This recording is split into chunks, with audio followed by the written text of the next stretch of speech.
Hello and welcome to the GK academy channel. আমার নাম সর্বজিৎ এবং জিকে একাডেমি চ্যানেলে আমি তোমাদের সকলকে স্বাগত জানাই।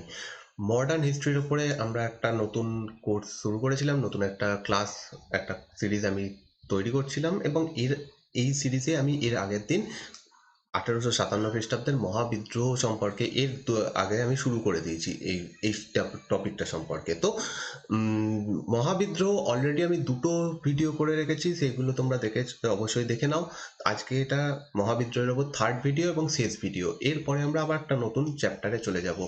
এই ভিডিওগুলো আমি যেটা বানাচ্ছি, এখানে যে ক্লাসগুলো আমি করাচ্ছি তোমাদের, সেগুলো হিস্ট্রির ওপরে তোমাদের নলেজ আরো ডেপথে নিয়ে যাওয়ার জন্য, যাতে তোমরা আসন্ন যে পরীক্ষাগুলো রয়েছে, বিশেষত WBCS পরীক্ষায় যাতে হিস্ট্রির উপরে কোনো রকম প্রবলেম না থাকে, সেই জন্য এই ভিডিওগুলো তোমাদের জন্য আমি প্রোভাইড করছি। এখানে আমরা মডার্ন হিস্ট্রিকে অনেকটা ডিপে গিয়ে আমরা স্টাডি করছি এবং এটার মেন সোর্স হচ্ছে স্পেকট্রাম পাবলিকেশনের a brief history of modern India.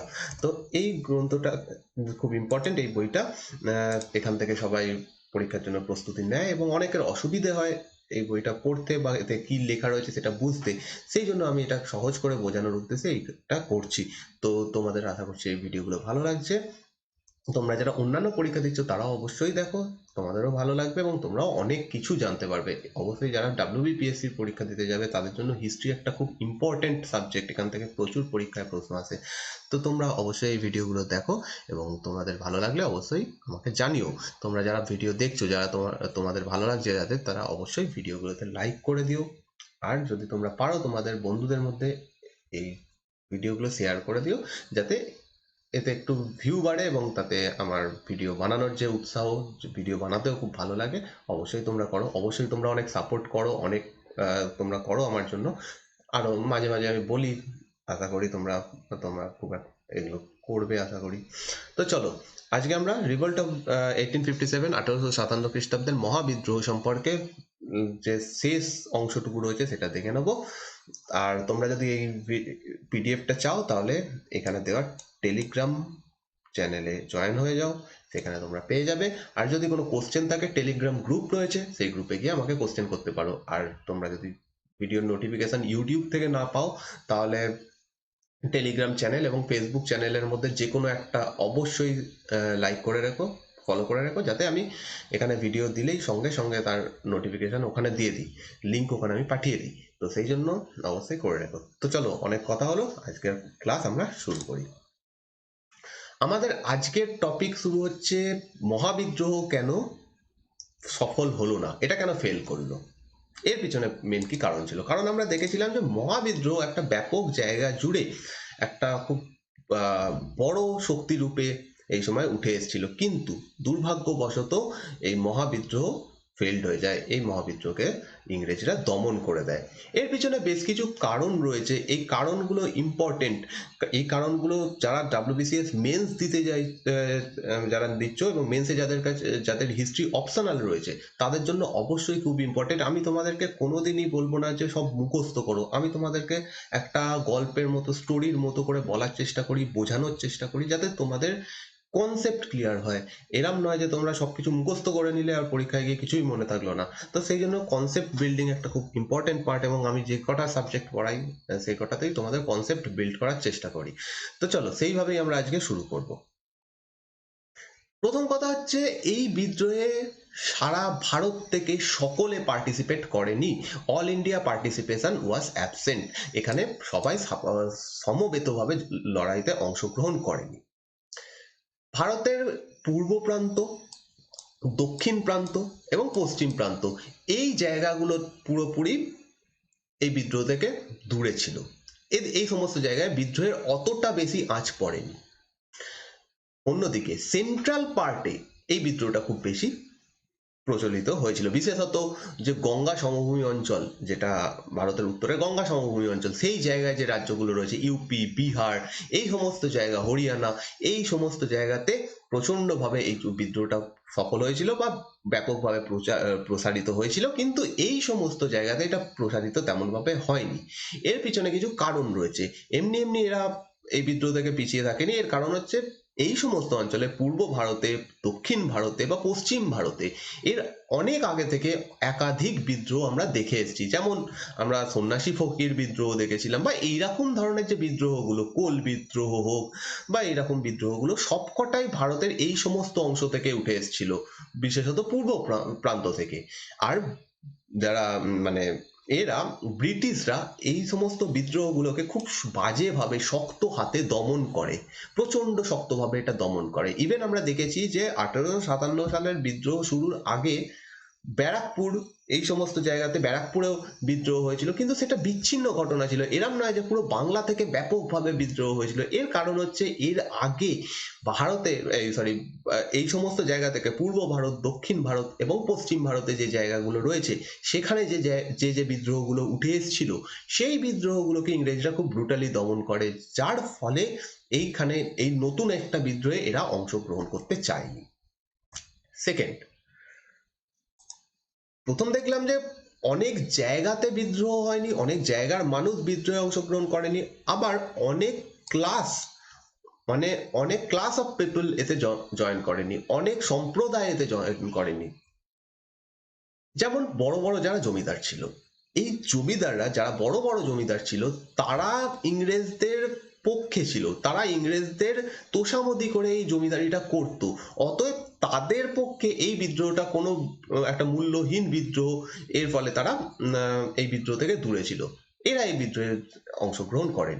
Second, যারা এডুকেটেড মানুষ ছিল, যারা সবে মাত্র পাশ্চাত্য শিক্ষায় শিক্ষিত হতে শুরু করেছে, তাদের কাছে এই বিদ্রোহটা একটা ব্যাকওয়ার্ড ব্যাপার ছিল, মানে একটা পিছিয়ে পড়া ব্যাপার ছিল, সেই কারণে এই সমস্ত মানুষগুলো এই বিদ্রোহটাতে অংশগ্রহণ করেনি। মেনলি যারা বিদ্রোহে অংশগ্রহণ করেছে তারা নয় কৃষক শ্রেণী থেকে ছোট ছোট জমিদাররা ছিল, ছোট ছোট রাজারা ছিল, আদিবাসী শ্রেণী ছিল, সিপাহীরা ছিল, এরা অংশগ্রহণ করেছে, কিন্তু এডুকেটেড যারা মানুষ ছিল তারা কিন্তু এই বিদ্রোহে ব্যাপকভাবে অংশগ্রহণ করেনি। আর ভালো করে লক্ষ্য করলে দেখবে যে পাশ্চাত্য শিক্ষা যেটা আস্তে আস্তে প্রচারিত হতে শুরু হয়েছে, সেটা মেনলি ভারতের পূর্ব অংশে আর পশ্চিম অংশেই হয়েছিল। অর্থাৎ মুম্বাই তাদের একটা, বোম্বে একটা বড় ঘাঁটি ছিল, আর কলকাতা, এই দুটো জায়গাতে ব্যাপকভাবে প্রচারিত হয়েছিল এই এডুকেশনটা, পাশ্চাত্য শিক্ষা। তো এই জায়গাকার মানুষ এই কারণে এই বিদ্রোহে অংশগ্রহণ করেন। থার্ড প্রবলেম যেটা ছিল এই বিদ্রোহীদের, সেটা হচ্ছে এদের কাছে প্রপার অস্ত্র ছিল না। ব্রিটিশদের হাতে আধুনিক অস্ত্র ছিল, তাদের কাছে নতুন এনফিল্ড রাইফেল আছে, এনফিল্ড রাইফেল এই সময় সব থেকে শক্তিশালী অস্ত্র, সেই সমস্ত জিনিস ব্রিটিশদের হাতে রয়েছে। কিন্তু অন্যদিকে ভারতীয় সিপাহীদের হাতে অত বন্দুক নেই, তারা মেনলি ঢাল তরোয়াল এই সমস্ত নিয়ে লড়াইটা করছে।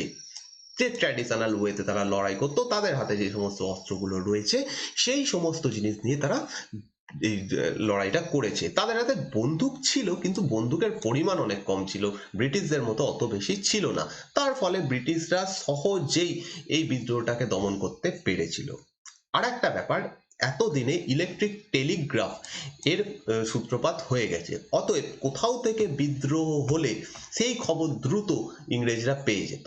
অন্যদিকে ভারতীয়দের কাছে এরকম কিছু ছিল না, কোথাও একটা বিদ্রোহ হওয়ার খবর অনেকদিন পরে অন্য আর একটা জায়গায় যেত, ফলে সেই খবরটা যখন এইখানে এসে সেকেন্ড জায়গাতে এসে পৌঁছতো, সেখানে আবার বিদ্রোহ হতো, ততদিনে প্রথম জায়গার বিদ্রোহ ব্রিটিশরা দমন করে দিয়েছে। তো প্রপারলি সমস্ত জায়গা থেকে একসাথেও বিদ্রোহটা করা সম্ভব হয়নি, কারণ তাদের কাছে এত স্পিডি কোনো ওয়ে ছিল না যার মাধ্যমে তারা সেই বিদ্রোহের খবরগুলো ছড়িয়ে ফেলতে পারবে। ফোর্থ, এই বিদ্রোহ যেটা হয়েছিল এটা প্রপারলি অর্গানাইজড ছিল না, যারা লিডার ছিল তাদের মধ্যে অবশ্যই বেশ কিছু খুব ভালো ভালো লিডার ছিল, কিন্তু তারা ব্রিটিশ যারা অফিসার ছিল তাদের মতো অতটা এফিসিয়েন্ট ছিল না। যদি নানা সাহেবের কথা ধরি, তার কিন্তু এত মিলিটারি এক্সপিরিয়েন্স ছিল না। হ্যাঁ, সে পেশোয়া বংশ থেকে আসছে, কিন্তু তার কাছে অত মিলিটারি এক্সপিরিয়েন্স নেই। ঝাঁসির রানী লক্ষ্মীবাই, তিনি যুদ্ধে অংশগ্রহণ করে বীরত্বের পরিচয় দিয়েছেন, কিন্তু তার কাছে এরকম মিলিটারি নলেজ বা মিলিটারি এক্সপিরিয়েন্স, কিভাবে যুদ্ধ করা উচিত, কিভাবে সৈন্য সাজানো উচিত, এই সমস্তগুলো ছিল না। খুব কম লোকের হাতে বা কম যারা বিদ্রোহী ছিল তাদের কাছে এগুলো ছিল। কিন্তু অন্যদিকে যদি আমরা ব্রিটিশদের দিকে দেখি, তাদের দিকে প্রচুর ভালো ভালো অফিসার ছিল, তারা এতদিন ধরে যুদ্ধ করে তারা কিভাবে প্র্যাকটিস করা উচিত, কিভাবে সৈন্য সাজানো উচিত, এই সমস্ত জিনিসগুলো খুব ভালোভাবে জানে। সেই কারণে তাদের এই সুবিধাটা হয়েছিল। এবং যারা বিদ্রোহী ছিল, বিদ্রোহী লিডার যারা ছিল, নানা সাহেব, তাতিয়া টোপি, কুনওয়ার সিং, লক্ষ্মীবাই, এদের নিজেদের আলাদা আলাদা কারণ ছিল বিদ্রোহে অংশগ্রহণ করার। কারোর একটা প্রপার কারণ ছিল না যে আমরা ব্রিটিশদের এই কারণে ভারত থেকে তাড়াতে চাইছি, এরকম কিছু ছিল না। এক একজনের এক এক রকম কারণ ছিল। যেমন নানা সাহেব কি চেয়েছিল? পেশোয়া পদ ফিরে পেতে, অতএব তার জন্য ব্রিটিশদের সরাতে হবে। কিন্তু তার কিন্তু লক্ষ্য এটা ছিল না যে সারা ভারত থেকে ব্রিটিশদের সরিয়ে দেবো, কারণ ব্রিটিশরা আমাদের এখানে এসে জোর করে শাসন করছে, এরকম কোনো কনসেপ্ট ছিল না। এই সময় এখনো পর্যন্ত যে জাতীয়তাবাদ, সেই জিনিসটা উঠে আসেনি, যেটা এর পরে আমরা দেখবো যে ধীরে ধীরে উত্থান লাভ করবে, এবং তখন থেকে প্রপার স্বাধীনতা সংগ্রাম শুরু হবে। এবং এই বিদ্রোহে নানা সাহেবের একটা আলাদা লক্ষ্য ছিল, এখানে লক্ষ্মীবাই, ঝাঁসির রানী লক্ষ্মীবাই, এনার একটা আলাদা ছিল, কারণ ছিল বিদ্রোহে অংশগ্রহণ করা। তো প্রত্যেকের আলাদা আলাদা কারণ ছিল। হ্যাঁ, কারণটা হয়তো সবার সমান হয়ে যাচ্ছে যে ব্রিটিশদের সরাতে হবে তাদের রাজ্য থেকে, এরম নয় যে তাদেরকে দেশ থেকেই সরাবে। এই জিনিসটা, এই কনসেপ্টটা সবার মধ্যে ছিল না, যেটা এখানেই বলে দিলাম। এই সেটা পরের পয়েন্ট আমি অ্যাড করেছি, যে কোনো আইডিওলজি, প্রপার আইডিওলজি ছিল না। প্রপার আইডিওলজির অভাবে এই বিদ্রোহটা সঠিকভাবে সংগঠিত হয়নি। আর আরো একটা পয়েন্ট মাথায় রাখবে, যে সেন্ট্রাল যে অ্যাডমিনিস্ট্রেশন, কোনো একটা বিদ্রোহ হোক, কোনো একটা যুদ্ধ হোক, সব ক্ষেত্রে যে প্রধান লিডার, যার হাতে সব ক্ষমতা রয়েছে, সে হয়তো গিয়ে মাঠে দাঁড়িয়ে যুদ্ধ করছে না, যুদ্ধক্ষেত্রে গিয়ে যুদ্ধ করছে না, কিন্তু তার একটা ক্ষমতা থাকা দরকার।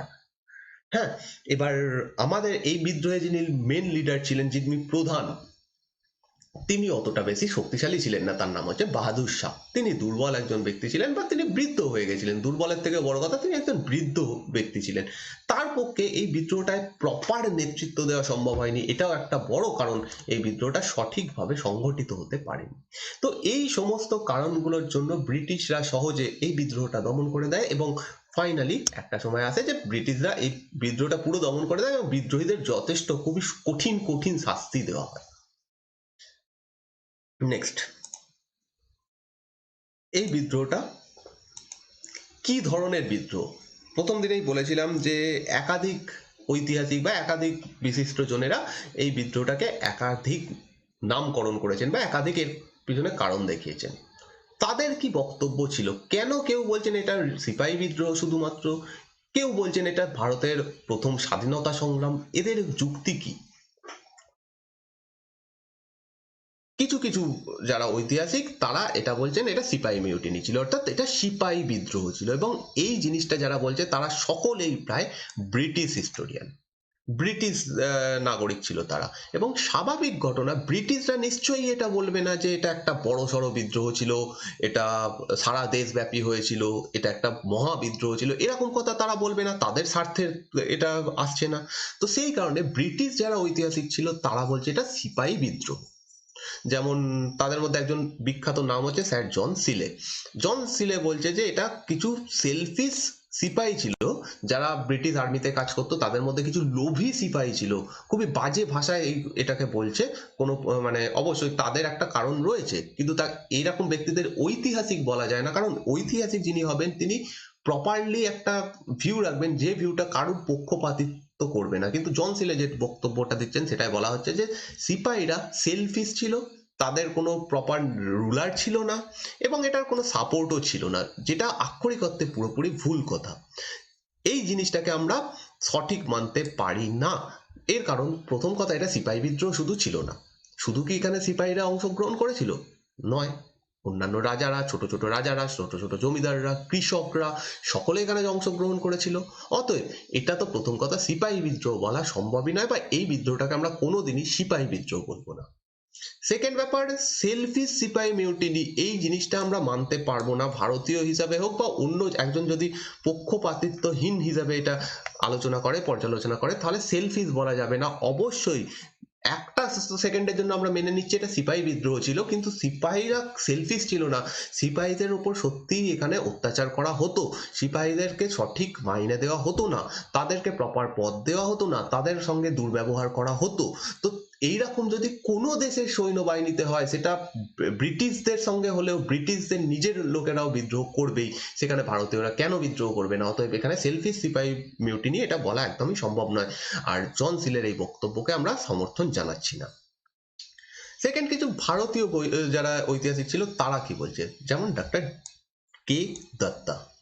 কে দত্তা ইনি বলছেন in the main a military outbreak, এটা একটা প্রথমে একটা মিলিটারি আউটব্রেক ছিল, প্রাথমিক অবস্থাতে একটা মিলিটারি আউটব্রেক ছিল, কিন্তু পরবর্তীকালে এটা একটা বড় আকার ধারণ করে এবং এখানে অনেক জমিদার, অনেক রাজা, অনেক যুবরাজ এরাও অংশগ্রহণ করে। অনেক কিছুটা অর্থে মানে অনেকটা বেশি এটা সঠিক বলা যেতে পারে। ডাক্তার কে দত্তার যে স্টেটমেন্টটা, এটাকে বলা যেতে পারে যে একটা মোটামুটি সত্যি ঠিকঠাক স্টেটমেন্ট। কারণ হ্যাঁ, প্রথমে এটা সিপাহী বিদ্রোহ হিসেবেই শুরু হয়েছিল, প্রথমে এটা সিপাহীদের মাধ্যমেই শুরু হয়েছিল, এটা ঠিক। এবং পরবর্তীকালে এখানে রাজা, জমিদার বা এরা অংশগ্রহণ করেছিল, এটাও ঠিক। কিন্তু তার সঙ্গে আরো একটা জিনিস অবশ্যই অ্যাড করতে হবে, যে এটা ও সাধারণ মানুষও এতে অ্যাড হয়েছিল, এখানে অনেক সাধারণ মানুষ অংশগ্রহণ করেছিল। যাই হোক, এই এটা আমরা কিছুটা হলেও মেনে নিচ্ছি। সব থেকে বড় বক্তব্যটা যিনি দেন তার নাম হচ্ছে ভিডি সাভারকার। বর্তমানে রাজনৈতিক উদ্দেশ্যে ভিডি সাভারকারের অনেক দুর্নাম করা হয়, কিন্তু ভিডি সাভারকার, আমি সেই কন্ট্রোভার্সিতে যাব না যে তিনি কেমন ব্যক্তি ছিলেন, কিন্তু ভিডি সাভারকার একটা খুব ভালো কাজ করেছিলেন যেটা সত্যিই অ্যাপ্রিসিয়েট করার মতো। সেটা হচ্ছে প্রথমবার ভিডি সাভারকার বলেন যে এটা একটা planned war of national independence. VD Savarkar প্রথম ব্যক্তি যিনি এটা ইংরেজ শাসনে দাঁড়িয়ে ইংরেজদের মুখের ওপরে এই কথাটা বলেছিলেন যে এইটা কোনো সিপাহী বিদ্রোহ নয়, এটা একটা স্বাধীনতা সংগ্রাম এবং এটা প্ল্যান করে করা হয়েছিল, এটা একটা প্ল্যান্ড অ্যাকশন ছিল। এই কথাটা প্রথম ভিডি সাভারকার বলেন। এবং কোন জায়গা থেকে বলেন, মানে কোথায় তিনি এটা বলেন সেটাও ইম্পর্টেন্ট। তিনি একটা গ্রন্থ রচনা করেন, যে বইটার নাম the Indian war of independence. 1800, মানে পুরো গ্রন্থটার নাম the Indian war of independence, 1857। এই গ্রন্থটায় তিনি এই কথাটা বলেন। এবং এইখান থেকে ভিডি সাভারকারের পর থেকে বেশ কিছু ভারতীয় এই কথাটা বলতে শুরু করেন এবং এইটা মোটামুটি 20th সেঞ্চুরিতে গিয়ে খুব পপুলার হয়ে যায়, যে এই বিদ্রোহটা একটা প্ল্যান্ড বিদ্রোহ ছিল বা প্ল্যান্ড একটা স্বাধীনতা সংগ্রাম ছিল। তো ভিডি সাভারকারের নাম এখানে উল্লেখ করতে হবে। তো এই স্টেটমেন্টটাও খুব ইম্পর্টেন্ট, পরীক্ষায় প্রশ্ন আসে যে সাভারকারই ফার্স্ট বলেছিলেন এটা first war of Indian independence. কে বলেছিলেন এই কথাটা, সিপাহী বিদ্রোহকে বা মহাবিদ্রোহকে কে বলেছিলেন যে first war of Indian independence? এটা হচ্ছে VD Savarkar. Doctor S N Sen ইনি একটা গ্রন্থ রচনা করেন যার নাম 1857, এনার গ্রন্থের নাম। তিনি সেখানে বলছেন began as a fight for religion, ending as a war of independence. তিনি বলছেন, তার স্টেটমেন্ট হচ্ছে এটা প্রথমে একটা ধর্মীয় আন্দোলন হিসেবে শুরু হয়েছিল, দিয়ে শেষ হয় একটা ওয়ার অফ ইন্ডিপেন্ডেন্স দিয়ে বা একটা স্বাধীনতা সংগ্রাম দিয়ে এটা শেষ হয়। মোটামুটি অনেকটা এটা ঠিক, কারণ এটা সত্যিই একটা রিলিজিয়াস ম্যাটার এর মধ্যে ছিল। যে এনফিল্ড রাইফেলের যে ব্যাপারটা ছিল, যেখানে গরু এবং শুয়োরের চর্বির একটা ব্যাপার ছিল, সেটা অবশ্যই একটা রিলিজিয়ান ম্যাটার। তারপরে সমুদ্র যাত্রা, এটাও একটা রিলিজিয়াস ম্যাটার ছিল। তো এই রিলিজিয়াস ম্যাটারে এই যুদ্ধটা শুরু হয়েছিল, কিন্তু পরবর্তীকালে ফাইনালি এটা শেষ হয় ওয়ার অফ ইন্ডিপেন্ডেন্স দিয়ে। তো এই বক্তব্যটাকেও আমরা অ্যাপ্রিসিয়েট করছি। এরপর ডক্টর আর সি মজুমদার, এই যে বক্তব্যটা, এটা খুব ফেমাস একটা বক্তব্য। দেখো, ইনি যে বক্তব্যটা দিচ্ছেন সেটা প্রথমে শুনে হয়তো মনে হতে পারে যে তিনি এটার বিরোধিতা করছেন, এই বিদ্রোহটার, কিন্তু ভালো করে বুঝতে হবে কেন তিনি এই কথাটা বলছেন। আর সি মজুমদার বলছেন, নাইদার দ্য ফার্স্ট নর দ্য ন্যাশনাল নর এ ওয়ার অফ ইন্ডিপেন্ডেন্স। তিনি যে কথাটা বলছেন, তিনি বলছেন, এই যে নীল দিয়ে যতটা আমি লিখেছি, এই স্টেটমেন্টটা ডাইরেক্ট তুলে দিয়ে প্রশ্ন করা হয় এই স্টেটমেন্টটা কে দিয়েছেন। নাইদার দ্য ফার্স্ট নর ন্যাশনাল নর এ ওয়ার অফ ইন্ডিপেন্ডেন্স, এটা কোনোটা, এটা প্রথম নয়, এটা ন্যাশনাল নয়, মানে এটা জাতীয় নয়, এটা স্বাধীনতা সংগ্রাম নয়। দেখে শুনে মনে হতে পারে যে এটা একটা নেগেটিভ কথা বলছেন, কিন্তু অ্যাকচুয়ালি দেখবে যে সত্যি এটা কিন্তু প্রথম বিদ্রোহ নয়, এর আগে একাধিক বিদ্রোহ হয়ে গেছে। আমরা ইভেন একটা চ্যাপ্টার পুরো পড়ে এসেছি একাধিক বিদ্রোহ সম্পর্কে। সেখানে আদিবাসী বিদ্রোহ ছিল, সেখানে কৃষকদের বিদ্রোহ ছিল। তো এইটা প্রথম বিদ্রোহ নয়, প্রথম কথা ঠিক। সেকেন্ড, এটা ন্যাশনাল নয়, কারণ একটু আগেই বললাম যে এটা পুরো ভারত ব্যাপী হয়নি, বেশ কিছু জায়গা ছিল যে এই বিদ্রোহটার কোনো আঁচ পড়েনি, সেই জায়গাতে কোনো বিদ্রোহ হয়নি। তো এটা পুরোপুরি ন্যাশনাল বলা যেতে পারে না। আর এটা ওয়ার অফ ইন্ডিপেন্ডেন্স নয়, কারণ এটাও বললাম একটু আগে যে প্রত্যেকজন বিদ্রোহীর আলাদা আলাদা উদ্দেশ্য ছিল। হ্যাঁ, সিপাহীদের একটা উদ্দেশ্য ছিল যে ইংরেজদের ভারত থেকে তাড়াতে হবে, কিন্তু বাকি যারা অংশগ্রহণ করেছিল, যারা রিজিওনাল লিডার ছিল, তাদের কিন্তু কোনো স্বাধীনতা পাওয়ার জন্য বা ভারতকে স্বাধীন করার জন্য এই বিদ্রোহটা করেনি। আগের যে বক্তব্যগুলো আমরা দেখলাম, এই ব্রিটিশ সাভারকার বা এস এন সেন, এই বক্তব্যগুলো অ্যাজ এ ভারতীয় বা অ্যাজ এ তখন স্বাধীনতা সংগ্রাম খুব পিক পর্যায়ে চলে গেছে, যখন ব্রিটিশ সাভারকার এই গ্রন্থটা লিখছেন বা এস এন সেন যখন লিখছেন, তখন স্বাধীনতা সংগ্রাম একটা প্রচন্ড একটা বড় একটা ব্যাপার। সেই সময় এই কথাগুলো যারা স্বাধীনতা সংগ্রামী তাদেরকে উদ্বুদ্ধ করবে বলে বলা যেতে পারে। কিন্তু যদি আমরা ঐতিহাসিক তথ্য দিয়ে দেখি বা ঐতিহাসিক দৃষ্টিভঙ্গিতে দেখি, তাহলে আর সি মজুমদারের কথার অনেকটা একটা ভ্যালিড রয়েছে, এটা মানতেই হবে যে এটা প্রথম নয়, এটা ন্যাশনাল নয়, এটা ওয়ার অফ ইন্ডিপেন্ডেন্সও নয়, তবে এটা একটা আপরাইজিং, অর্থাৎ এটা একটা বিদ্রোহ। এটা একটা বিদ্রোহ, কিরকম বিদ্রোহ, যেটা সাধারণ মানুষ থেকে শুরু করে যারা আর্মির মধ্যে রয়েছে, ভারতীয় আর্মি, তারা সকলে অংশগ্রহণ করেছিল। তো এখান থেকে আমরা একটা বক্তব্যতে পরিষ্কার হতে পারছি, এটাকে মহাবিদ্রোহ কেন বলা হচ্ছে।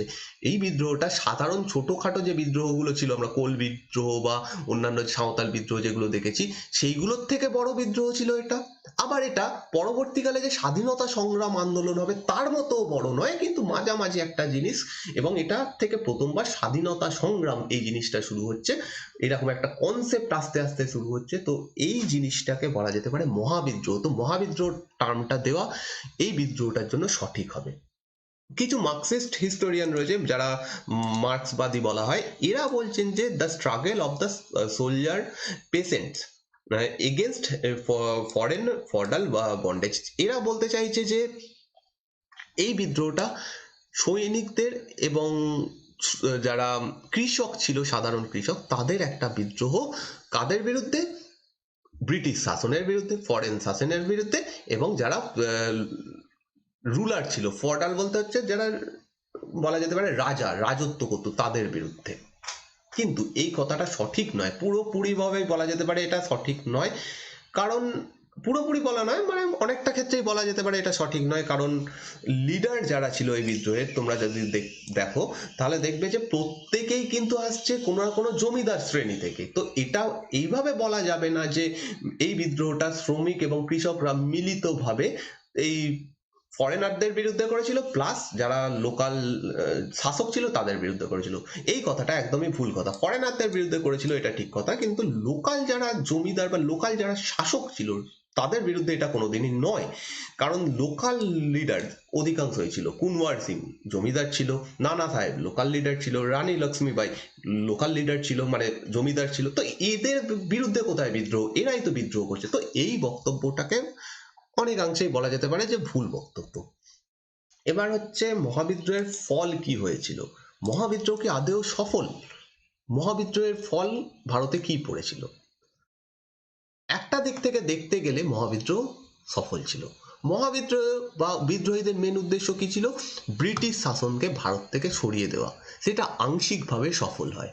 ব্রিটিশ যে কোম্পানি ছিল সেটাকে তারা সরিয়ে দিতে পারে, এবং সেখানে ডাইরেক্ট ইংরেজ শাসন শুরু হয়। এবার ইংরেজ শাসন মানে ইংরেজ শাসন বলতে ইংল্যান্ডের যে সরকার তার শাসন, মহারানীর শাসন শুরু হয়। এবার এই মহারানীর শাসনের কি প্রবলেম ছিল, তাতে সেটা আদৌ ঠিক কিনা, সেটাতে অত্যাচার হতো কিনা, সেটা পরের ঘটনা, কিন্তু চেঞ্জ তো অবশ্যই এসেছিল। এখানে একটা চেঞ্জ অবশ্যই এসেছিল।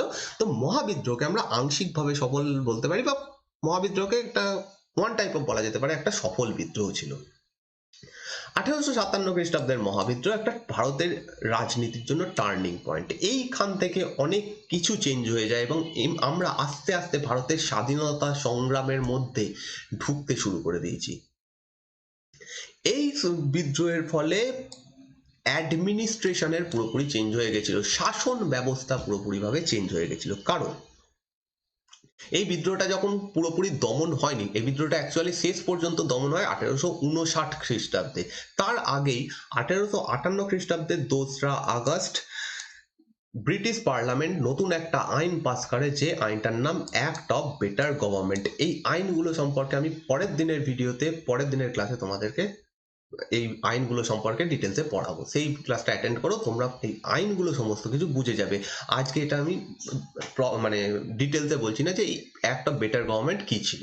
তো যাই হোক, 2রা অক্টোবর এখানে অ্যাক্ট অফ বেটার গভর্নমেন্ট এই আইনটা পাস হয়, এবং এই আইনের ফলে মেনে নেওয়া হয় যে, মানে এই আইনের ফলে, এই আইনের দ্বারা কুইন ভিক্টোরিয়া, মহারানী ভিক্টোরিয়াকে ভারতের প্রধান বলে ঘোষণা করা হয়। যদিও মহারানী ভিক্টোরিয়ার কাজ হচ্ছে ব্রিটেনে মহারানী, যিনি মহারানী বা যিনি মহারানী রয়েছেন, তার মেন কাজ হচ্ছে আমাদের দেশের এর মতো রাষ্ট্রপতির মতো, তার হাতে মেন ক্ষমতা নেই, কিন্তু তার নামে শাসন হয়। এই ক্ষেত্রেও তাই মহারানীর নামে এবার ভারতের শাসন হবে, এবং ভারতকে শাসন করবে secretary of state for India, secretary of state for India.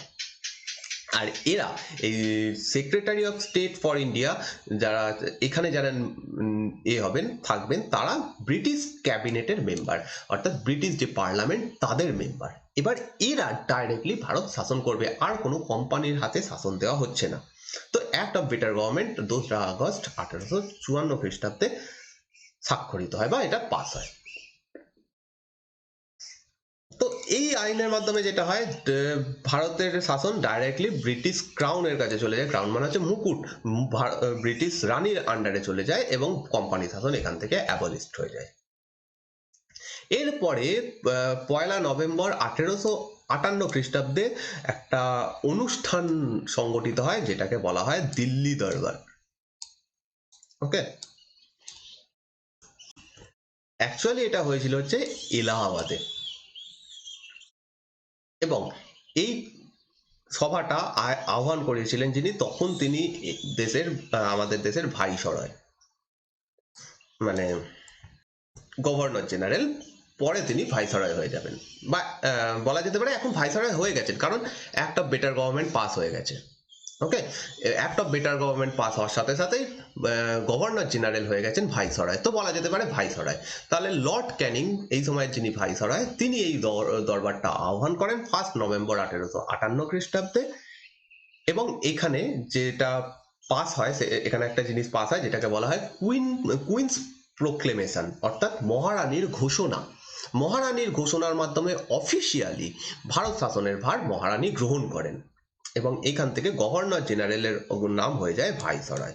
তো এইটা একটা ইম্পর্টেন্ট ব্যাপার। এই আইনের মাধ্যমে এখানে যেটা হয়েছিল, এই পুরো সম্পূর্ণ ঘটনার মাধ্যমে act of better government plus তার সঙ্গে পরবর্তীকালে এটা, এই যে সভাটা আহ্বান করেছিল, এটা কোনো আইনের কোনো কাজ নয়, এটা একটা সভা টাইপের আহ্বান করা হয়েছিল, যাতে এটা বোঝানোর জন্য যে মহারানী এখানে আসছেন, মহারানী এবার থেকে শাসন করবেন। কিন্তু আইনটা আগেই পাস হয়ে গেছে, এবং সেই আইনের ফলে এই গভর্নর জেনারেল হয়ে যান ভাইসরয়। এবং ভারতের মানুষকে কিছু কিছু এখানে বলা হয় যে এরকম কিছু কিছু সুযোগ সুবিধা দেওয়া হবে, মানুষকে খুব ভালো ভালো কথা বলা হয় যে আমরা এই করব, আদেও কিন্তু সেগুলো হবে না। আমরা পরবর্তীকালে দেখব, এবং আমরা জানি এটা যে ভারতে কিন্তু ব্রিটিশরা যেগুলো বলেছে আদেও সেগুলো কোনোদিন করেনি। যেমন তারা বলেছে যে তারা ফ্রিডম অফ রিলিজিয়ন রাখবে, অর্থাৎ যে যার ধর্ম সে তার ধর্মের মতোই পালন করবে, তাতে ব্রিটিশরা কোনো অংশগ্রহণ করবে না। আদতে কিন্তু এটা হয়নি। যখন এরপরে আমরা দেখব বঙ্গভঙ্গ হবে, তার মেন উদ্দেশ্যই ছিল ভারতে হিন্দু মুসলমানদের মধ্যে লড়াই লাগিয়ে দেওয়া। অতএব প্রথম যে তারা কমিটমেন্টটা করছে সেটাতেই তারা ফেল হয়। যাই হোক, এখানে অনেক কিছু কমিটমেন্ট করে তারা। প্রথম কমিটমেন্ট বলছে তারা এখানে রিলিজিয়াস ম্যাটারে তারা অংশগ্রহণ করবে না। সেকেন্ড বলছে যে equal and impartial protection under law to all Indians, মানে ভারতীয়রাও আইনের চোখে সমান। এবার থেকে আর ভারতীয়দেরকে ডিসক্রিমিনেট করা হবে না। কিন্তু আদৌ সেটা করা হয়নি, কোনোদিনই হয়নি। ভারতীয়দেরকে তারা বারে বারে নেগলেক্ট করেছে, ভারতীয়দেরকে তারা বারে বারে অপমান করেছে। বিভিন্নভাবে আমরা দেখতে পাই, আমরা ইতিহাস বইতে পড়েছি, আমরা বিভিন্ন সিনেমা ও এই সময়কার জিনিসপত্র বা অন্যান্য বই, সমস্ত জায়গা থেকেই জানি যে ভারতীয়দেরকে যে সেই এই জিনিসগুলো করা হয়নি, ইকুয়াল কোনো অপরচুনিটিস তাদেরকে দেওয়া হয়নি। তাও তারা বলছে এখানে যে আমরা এবার থেকে ইকুয়াল অপরচুনিটিস দেবো কোথায়, গভর্নমেন্ট সার্ভিসে। এবার থেকে যে সরকারি চাকরি, তাতে ভারতীয়রাও সমানভাবে অংশগ্রহণ করতে পারবে। এখানে তাদেরকে ভারতীয় বলে নিচের পদ দেওয়া হবে না বা তাদেরকে ডিসক্রিমিনেট করা হবে না, কিন্তু এগুলো কোনোটাই হয়। এরপর বলা হচ্ছে ভারতের যে প্রাচীন ধ্যান ধারণা রয়েছে, যে রীতিনীতি রয়েছে, কাস্টম রয়েছে, এই সমস্ত গুলোকে তারা দেবে, সম্মান করবে, বা এইগুলোর উপর তারা কোনো রকম কাজ মানে কিছু করবে না। কিন্তু যাই হোক, সেটাও হয়নি, এই ঘটনাও হয়নি। এই এরপর থেকে, এই বিদ্রোহের পর থেকে আর্মিকে পুরো ভালোভাবে ঢেলে সাজানো হয় এবং এরা বুঝতে পেরে যায় ব্রিটিশরা যে ভারতীয়দের উপরে ভরসা করা যাবে না, কারণ যে কোনো সময় আবার এরকম বিদ্রোহ হতে পারে। কারণ তারা তো আর ভারতে যতই এরকম কমিটমেন্ট করুক, এত ভালো ভালো কাজ তো করবে না। আবার ব্রিটিশ সৈন্যতে যারা আর্মি রয়েছে তারা আবার বিদ্রোহ করতেই পারে, যেটা শেষে হয়েও ছিল। যে বিদ্রোহের কারণেই কিন্তু ব্রিটিশরা ভারত থেকে চলে গেছিল, নৌ বিদ্রোহ যাকে বলা হয়।